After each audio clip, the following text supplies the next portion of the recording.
জ্বালানি সংকট না থাকলে রাস্তায় তেলের জন্য লম্বা লাইন কেন? অধিবেশনে প্রশ্ন তুলেছেন স্বতন্ত্র সংসদ সদস্য রুমিন ফারহানা। আর জ্বালানি তেলের মূল্য বাড়ানোর বিষয়টি নিয়েও সমালোচনা করেন তিনি।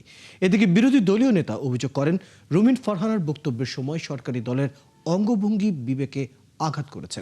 আর তিস্তা মহাপরিকল্পনা বাস্তবায়নে সরকার আন্তরিক বলে সংসদে জানান পানি সম্পদ মন্ত্রী। আরও জানাচ্ছেন ফরহাদ ইবনে মালেক। বিসমিল্লাহির রহমানির রহিম। মাননীয় স্পিকার, জ্বালানি তেল নিয়ে বিশ্ববাজারে অস্থিরতার মধ্যে শনিবার রাতে মূল্য বৃদ্ধি করে বিএনপি সরকার। এ নিয়ে সারাদিন নানা আলোচনার পর সংসদেও গুরুত্ব পায় বিষয়টি। জেলখানায় পাঠানো হয় তারা ৭১ বিধিতে জনগুরুত্বপূর্ণ বিষয়ে মনোযোগ আকর্ষণকালে স্বতন্ত্র সংসদ সদস্য রুমিন ফারহানা জ্বালানি মন্ত্রীর দৃষ্টি আকর্ষণ করে সরকারের সমালোচনা করেন।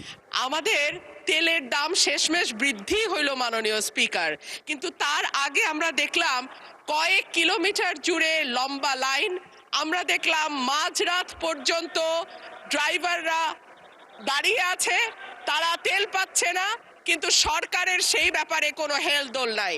আশ্চর্য হয়ে লক্ষ্য করলাম মাননীয় স্পিকার, মন্ত্রীরা যখন সংসদে বক্তব্য দেন তখন তারা অবলীলায় বলেন বাংলাদেশে জ্বালানির কোনো ঘাটতি নাই।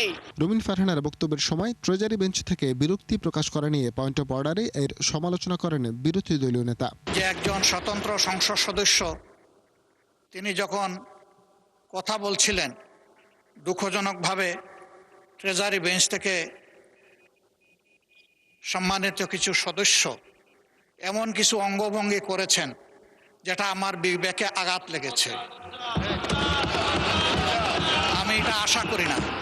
এদিকে তিস্তা মহাপরিকল্পনা নিয়ে এক নোটিশের জবাবে পানি সম্পদ মন্ত্রী জানান এটি নিয়ে সরকার আন্তরিক। নামটা হলো তিস্তা মহাপরিকল্পনা। বাংলাদেশ সরকারের এই বিষয়ে একটা মহাপরিকল্পনা রয়েছে, যেটি মাননীয় প্রধানমন্ত্রী নির্বাচনের পূর্বে জাতির সামনে কমিটমেন্ট করেছেন, এবং আমাদের নির্বাচনের যে একটা প্রতিশ্রুতি, এই প্রতিশ্রুতির সঙ্গে এটা সম্পর্কিত। সুতরাং দেশের প্রয়োজনে উত্তরাঞ্চলের 50 লক্ষ মানুষের সুবিধার জন্য এই প্রকল্পটি অবশ্যই আমরা গ্রহণ করব মাননীয় স্পিকার। এছাড়া সংসদে তারকা চিহ্নিত প্রশ্ন সরাসরি করতে না পারা নিয়ে সমালোচনা করেন বিরোধী দলের সংসদ সদস্য হাসনাত আব্দুল্লাহ। গত 2 সপ্তাহের সেশনে আমাদের এই যে তারকা চিহ্নিত প্রশ্নগুলো সংসদের কার্যপ্রণালীতে থাকলেও সেগুলো শুধুমাত্র টেবিলে দিয়ে দেওয়া হয়। ফরহাদ ইবনে মালেক, ৭১, ঢাকা।